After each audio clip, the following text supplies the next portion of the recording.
Dear Dr. Love, magandang gabi po sa inyo at sa lahat ng mga bumubuo ng inyong programa. Ako po si Irene, 45 years old, mula sa Novaliches, Quezon City. Isa po akong employee for 6 years na sa isang private company sa Pasig City. 3 years na po akong married at isang OFW sa Saudi Arabia ang mister ko. Sobra po akong nabahala nang nagkaroon ng gulo sa pagitan ng Israel at Amerika nitong nakaraang buwan lamang. Apektado kasi ang mga bansang malapit dito, lalo na ang mga OFW sa Saudi at sa iba pang lugar sa Middle East. Sa totoo lamang, umaasa akong uuwi ang mister ko noon dahil maraming Pinoy ang umuwi sa Pilipinas para hindi maapektuhan ng gulo. Pero hindi po umuwi ang mister ko dahil safe naman daw po sa lugar nila at kalaunan natigil naman ang gulo doon. Pero sa darating na October, nakatakdang umuwi ang mister ko para sa kanyang taunang 2-month vacation. Masaya po ako, Dr. Love, dahil sa wakas muli kaming magkikita at magkakasama. Nakaplano na nga po ang mga surprise ko sa kanya, katulad ng mga lugar na papasyalan namin at mga restaurant na kakainan namin. Gusto ko lang ding makabawi sa kanya for being a good, faithful, and hardworking husband. Alam ko pong mahirap ang LDR o long distance relationship, pero pareho naman itong tinitiis para sa kinabukasan din po namin. Kaya nga sa tuwing narito siya sa Pilipinas, we always see to it that we make the most of the time that we're together. Gusto ko lamang po itong i-share sa inyo, Dr. Love, para ma-inspire ang mga kababayan nating pwedeng mag-work ang long-distance relationship basta't nandoon ang love and trust sa isa't isa. Gumagalang, Irene ng Quezon City. Balikan natin. Actually, itong liham kasaysayan na ito hindi po problema.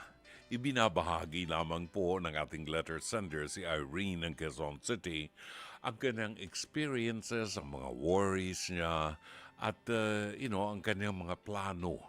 Marami po sa ating mga Pilipino ang mga esposo ay nagtatrabaho sa ibang bansa.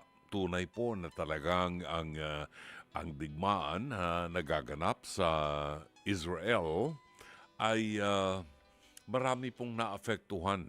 Kahit po kami ng mga regular na mga nagtutungo sa Holy Land every year, ay naapektuhan din po that I had to cancel our trip to Holy Land in November of this year. Temporarily ay kinancel ko po para lamang maging safe ang ating mga kasamahan.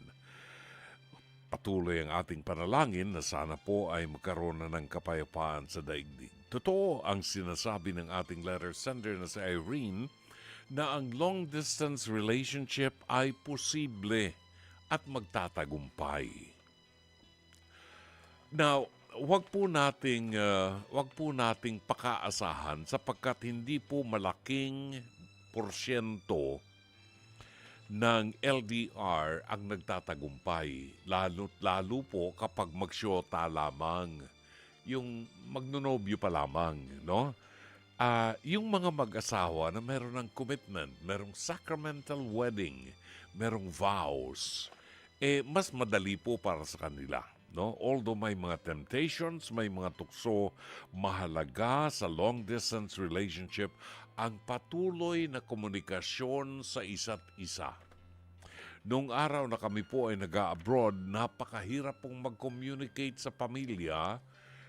Gagawa ka pa ng sulat, isusulat mo sa kamay mo or itatype mo, ilalagay mo sa sobre, pupunta ka sa post office, bibili ka ng selyo, didilaan mo ang selyo, ilalagay mo sa sobre. It will take about 1 month bago makarating sa Pilipinas.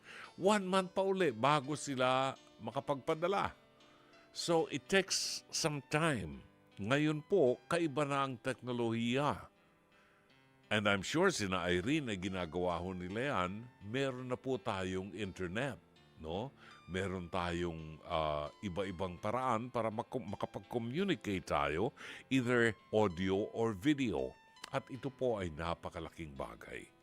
Higit na importante sa isang long-distance relationship ang pagtitiwala sa isa't isa, ang respeto at ang pagiging tapat sa inyong mga ipinangako at sinumpaan sa Diyos.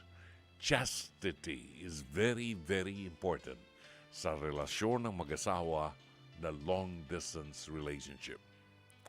Kay Irene ng Quezon City, maraming salamat sa pagbahagi mo ng iyong kasaysayan sa programang Dr. Love Radio Show. At sana'y natulungan ka ng palatuntunan ito. As always, Dr. Love.